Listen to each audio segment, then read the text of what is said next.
11월 10일 수요일 저녁에 우리 주 하나님께 예배하기 위해서 또 우리 주님의 말씀을 듣기 위해서 이 자리에 나오신 우리 사랑하는 로고스 교회 식구들 한 분 한 분을 우리 주님의 이름으로 환영하고 축복합니다. 네, 오늘은 방금 전에 우리가 함께 읽은 역대상 15장 1절에서 24절을 본문으로 함께 은혜를 나누고자 합니다. 오늘 수요 예배 자리에 나오시기 전에 오늘 본문을 읽고 오셨을 텐데요. 혹시 뭐 아침이 됐든 점심이 됐든 저녁이 됐든 오늘 본문을 읽으시면서 어디서 많이 들어본 이야기라는 생각 안 하셨어요? 네, 언제였는지 저도 정확히는 기억이 안 나지만 제가 올해 언젠가 여러분께 사무엘하 6장을 본문으로 말씀을 전한 적이 있었습니다. 사무엘하 6장이요. 사무엘하 6장에는 다윗이 사실은 그 사무엘하 6장에는 그 지역 이름이 바알레 유다라고 돼 있을 거예요. 근데 더 우리한테 더 친숙한 이름은 이제 기럇 여아림이라는 지역인데요. 기럇 여아림이라고도 불렸던 사무엘하 6장을 따르면 바알레 유다에 있었던 하나님의 궤를 자기에게로 메어오게 하는 사건이 있었습니다. 기억하세요? 그때 있었던 일 중에 이런 일이 있었죠. 우사라는 사람이 이제 그 새 수레에다가 그 법궤를 하나님의 궤를 올려놓고 이제 다른 사람이랑 같이 이렇게 그 하나님의 궤를 이렇게 수레에다가 놓고 이렇게 운반해서 가고 있는데 뭐 소가 이렇게 뭐 들썩거렸는지 그 하나님의 궤가 떨어지려고 한 거예요.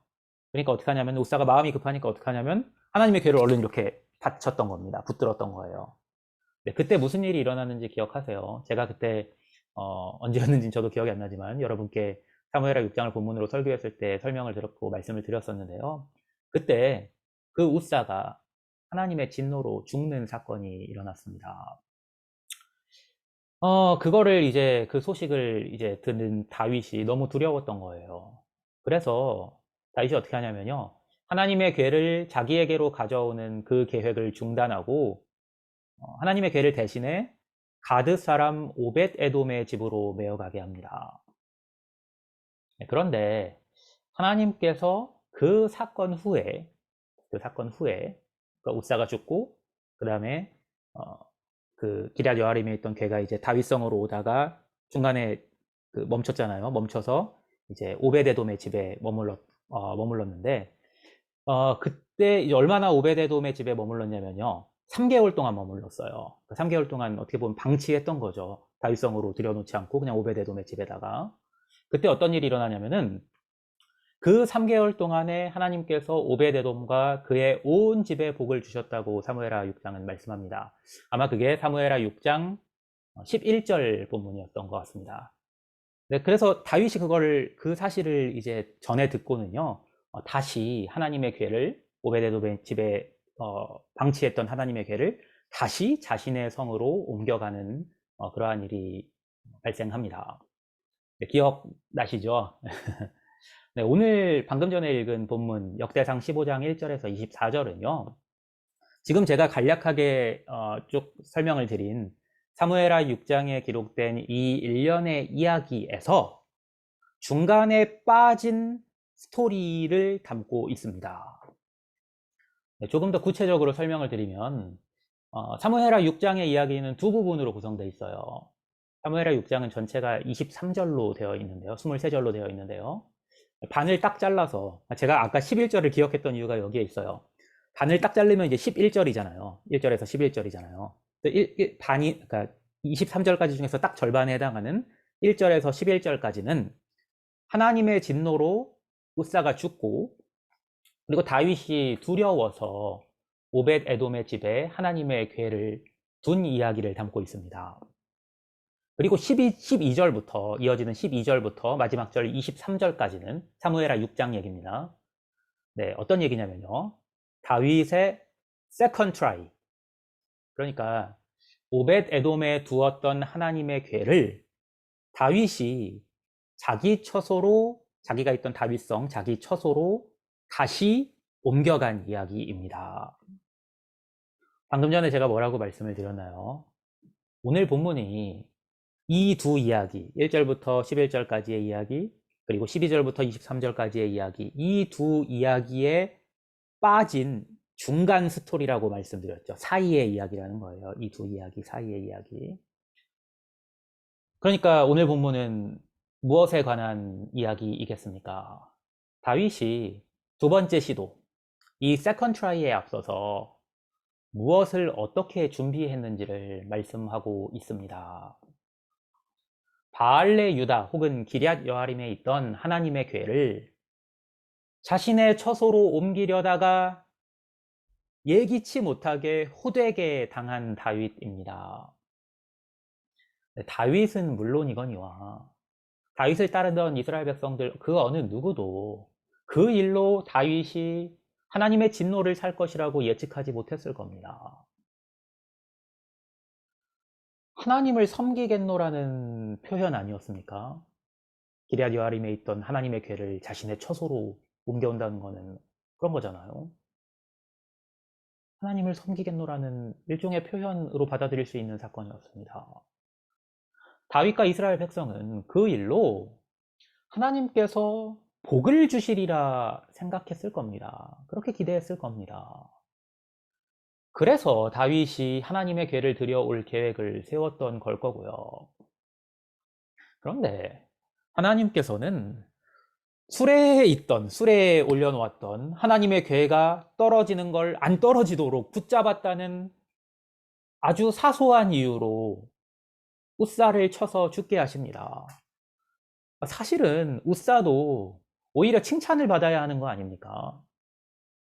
하나님의 궤를 상하지 않게 하려고 떨어지는 궤를 몸을 날려서 받았는데, 물론 몸을 날렸다는 말은 성경에는 없지만 이제 상상을 동원하면 그런 상상을 해볼 수 있잖아요. 근데 그에게 돌아온 게 뭡니까? 죽음이었습니다. 그렇게 하나님의 그 궤를 보호하기 위해서 그런 거면은 사실 뭐 순교했다 뭐 그런 말이 어울릴 것 같은데, 순교가 아니잖아요. 순교가 아니라 하나님으로부터 진노를 사서 하나님께서 진노로 치셔서 죽은 겁니다.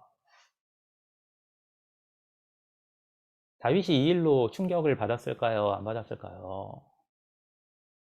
다윗은 이 일로 너무 큰 충격을 받아서 자신이 세웠던 계획, 하나님의 궤를 자기의 처소, 다윗성으로 들여오려는 계획을 전면적으로 취소합니다.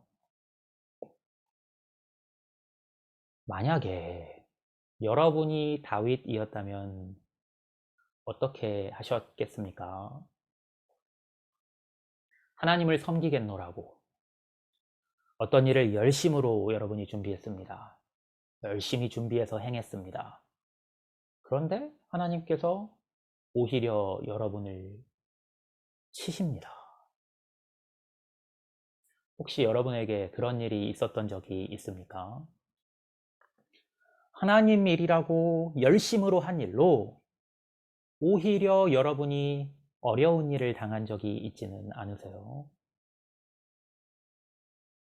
그때 여러분은 어떻게 하셨습니까?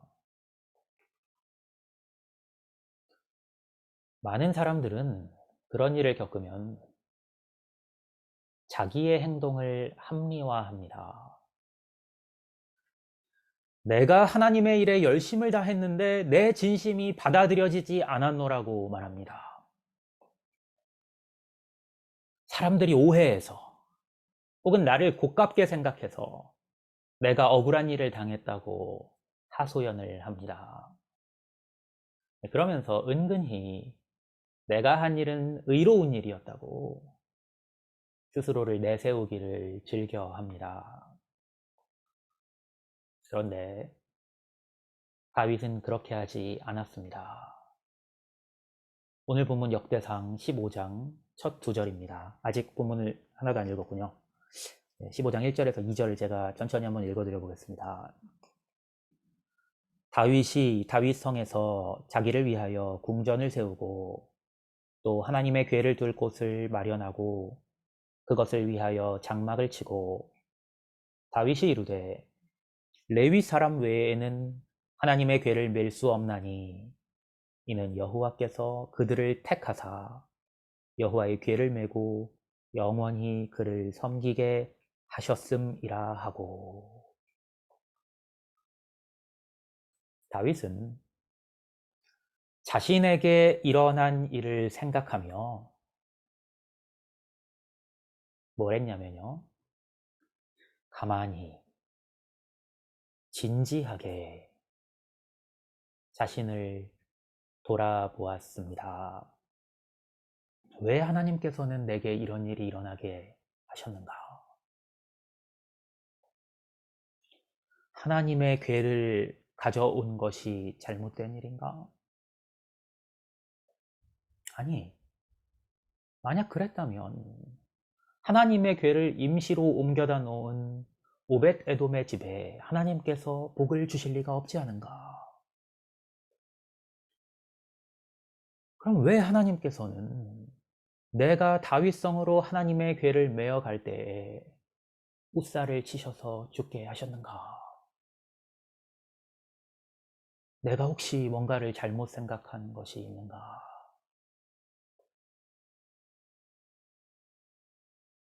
이 처절한 자기 반성이 다윗으로 하여금 자신의 잘못을 깨닫게 합니다. 아, 하나님께서 레위 사람 외에는 하나님의 괴를 맬 수 없다고 하셨지.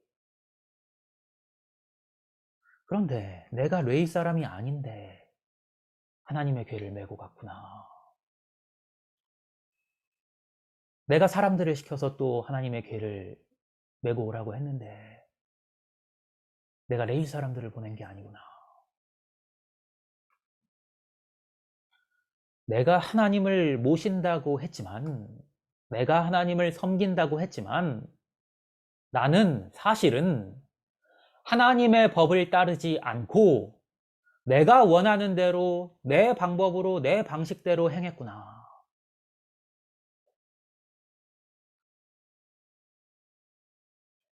사랑하는 여러분, 명심하시기 바랍니다. 우리는 하나님의 이름을 내세우는 사람이 아니라 하나님의 뜻대로 살아가는 사람이 되어야 합니다. 여기 모여 예배하고 있는 우리 중에 하나님의 이름을 내세우지 않는 사람은 아마 없을 겁니다. 그러나 우리가 하나님의 이름을 내세운다고 해서 우리가 하나님의 뜻대로 살아가는 사람이 되는 것은 아닙니다. 내가 하나님을 섬기노라고 목소리를 높이면서 하나님의 법을 따르지 않는 사람이 얼마나 많은지 모릅니다. 내 생각, 내 방법을 하나님의 생각, 하나님의 방법이라고 말하기를 주저하지 않습니다. 더 무서운 건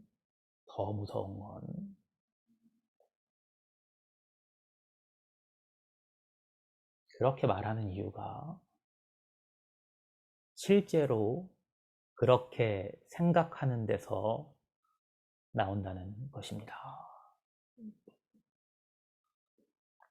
내가 이렇게 열심으로 하나님을 섬긴다고, 교회를 섬긴다고 자랑스럽게 말하고 생각합니다. 그러나 우리는 내가 열심으로 하나님을 섬긴다고 자부하지 말고 내가 진정으로 하나님의 뜻대로 살고 있는지를 늘 진지하게 돌아보아야 합니다. 어떻게 내가 하나님 뜻대로 살고 있는지, 아니면 하나님의 이름을 내세우지만 사실은 하나님 뜻대로 살고 있지 않은지 알 수 있습니까? 내게서 나오는 열매를 점검하면 됩니다. 나는 분명 누구보다 잘하고 있는데 사람들이 나를 인정해주지 않고 나를 피합니다. 분명 나는 하나님의 일을 하고자 열심을 다해서 한 일인데 이상하게 전혀 예측하지 못한 일이 자꾸만 일어납니다. 나를 통해서 사람들이 즐거워하고 행복해하는 것이 아니라 내가 불화의 씨앗이 됩니다. 그때는 나는 하나님의 일을 하고 있는데 사람들이 오해하고 알아주지 않는다고 말하기에 앞서서 지금 내가 하는 일이 진정으로 하나님의 뜻을 따르는 일인지 하나님의 법대로 내가 행하고 있는지를 반드시 돌아보셔야 합니다. 이것이 진정한 하나님의 사람과 하나님의 이름을 내세우기만 하는 사람의 차이를 만듭니다. 어떻게 다윗이 하나님의 마음에 합한 자가 되었겠습니까? 자신이 한 일을 합리화하고 사람들을 원망하고 하나님을 원망하는 대신에 그는 자신이 하나님의 법을 따라 행동했는지를 철저하게 돌아보고 반성했습니다. 그래서 다윗은 레위 사람 외에는 하나님의 궤를 맬 수 없게 하신 하나님의 법을 발견해냈고 다시 한번 하나님의 법을 따라서 하나님의 궤를 하나님의 방법으로 하나님의 법대로 모셔올 기회를 얻게 되었습니다.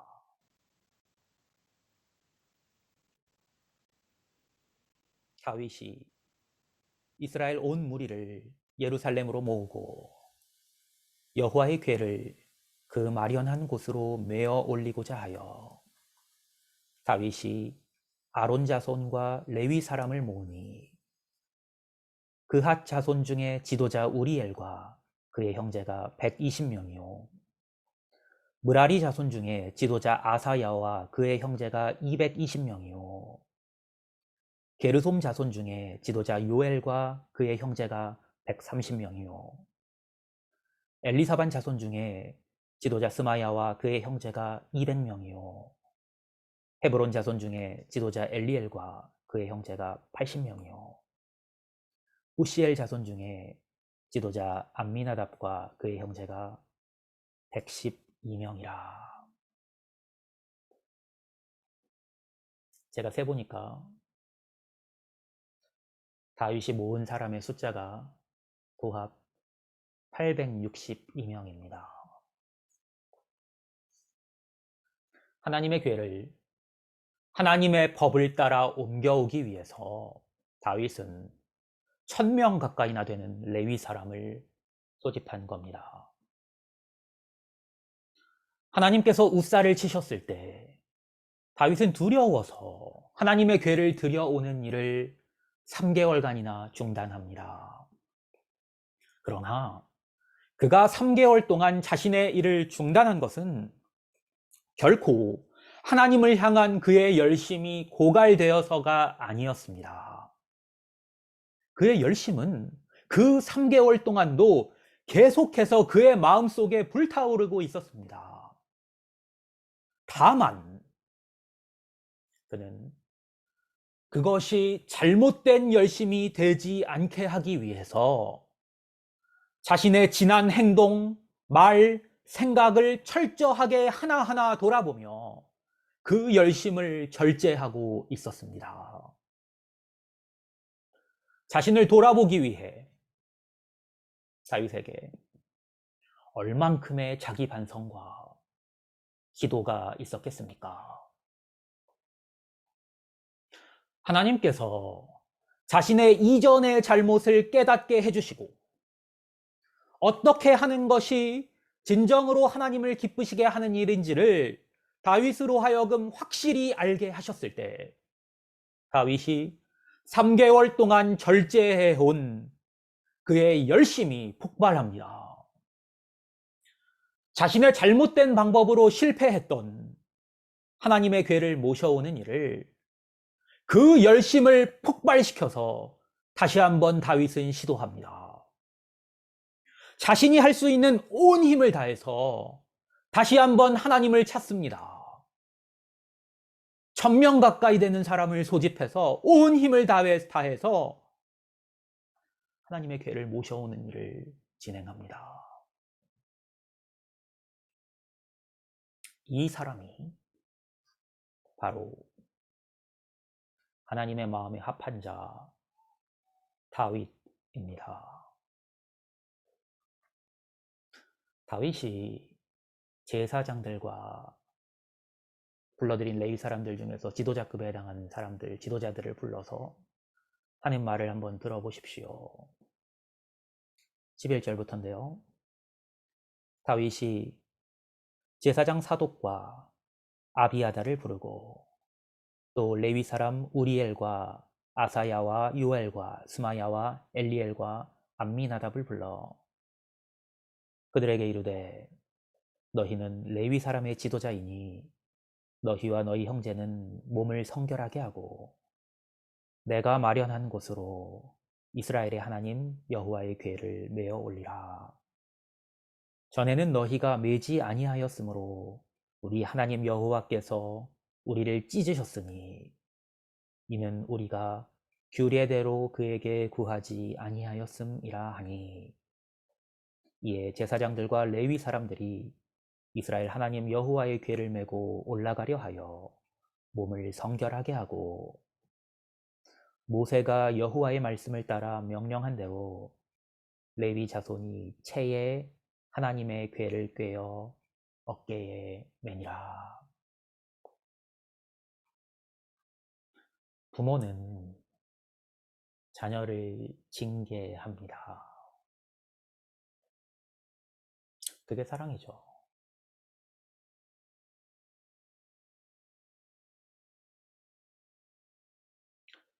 어떤 자녀는 맞으면서도 자신의 잘못을 깨닫지 못합니다.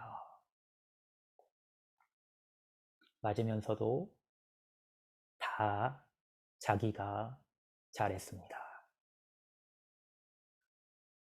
그리고 그렇게 맞고 나서는 내가 억울해서 이런 일 차라리 안 하고 만다고 말하고 이전에 내었던 열심도 다 버립니다. 하지만 어떤 자녀는 맞으면서 자신의 잘못을 깨달으려 애씁니다. 말씀이 써도 징계가 아파도 그렇게 합니다. 깨달아지지 않으면 깨달을 때까지 자신이 하던 열심을 내려놓고 자신을 돌아봅니다. 그리고 마침내 깨달았을 때는 내려놓았던 자신의 그 열심을 다시 들고 다시 한번 온 힘을 다해서 이번에는 바른 길로 걸어갑니다. 다윗이 어떻게 합니까? 다시 자신을 성결하게 하고 하나님의 명령을 따라 다시 한번 온 힘을 다해 하나님의 궤를 모셔옵니다. 이것이 진정한 하나님의 사람의 모습일 것입니다. 오늘 본문은 이렇게 마무리됩니다.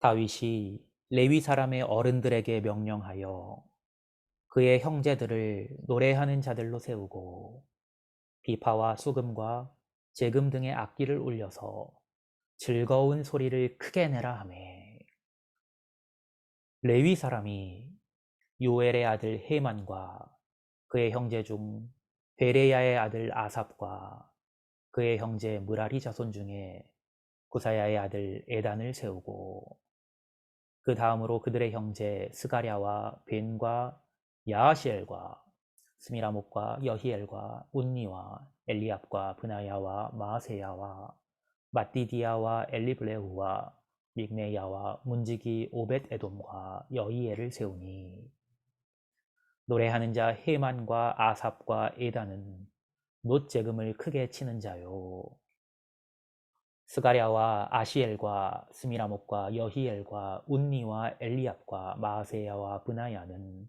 비파를 타서 알라못에 맞추는 자요 마띠디아와 엘리블레후와 믹네야와 오베데돔과 여이엘과 아사시아는 수금을 타서 8째 음에 맞추어 인도하는 자요.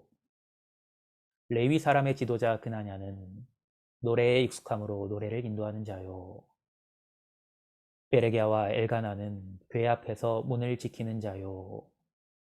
제사장 스바냐와 요사박과 느다넬과 아미세와 스가랴와 브나야와 엘리에셀은 하나님의 궤 앞에서 나팔을 부는 자요. 오베데돔과 여히야는 궤 앞에서 문을 지키는 자이더라. 그렇게 자신을 하나님 앞에 돌아보아 하나님의 법과 하나님의 뜻을 따라 열심을 다하는 자에게서는 오늘 본문에서처럼 즐거운 소리가, 찬양의 노래가 퍼져나갑니다. 레위 사람들과 함께 온갖 악기를 울리며 큰 소리로 노래하는 다윗의 모습을 상상해 보십시오. 여기에 등장하는 인물 중에 아삽이라는 인물 눈에 띄시죠? 시편의 많은 시들이 아삽의 노래잖아요. 그리고 헤만, 아삽, 에단이 당시에 이제 다윗 시대의 그 찬양을 인도하는 찬양 인도자들이었잖아요. 얼마나 멋진 모습이었겠습니까?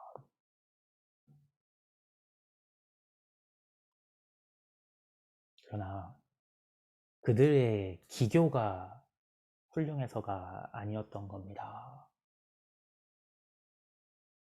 다윗과 함께 악기를 연주하고 노래하는 이 사람들의 이 모습이 여호와 앞에 자신을 성결케 하고 여호와 하나님의 뜻을 구하며 여호와 하나님의 법대로 살아가겠노라고 그렇게 다짐하며 결단하며 그들이 나아갔기 때문에 그들의 찬양이 하나님께서 기뻐 받으시는 진정한 찬양이 되었을 거라고 생각합니다. 여러분도 하나님의 마음에 합한 자만이 낼 수 있는 이 진정한 찬양을 여러분의 삶으로 올려드릴 수 있게 되기를 우리 주님의 이름으로 간절히 축원합니다.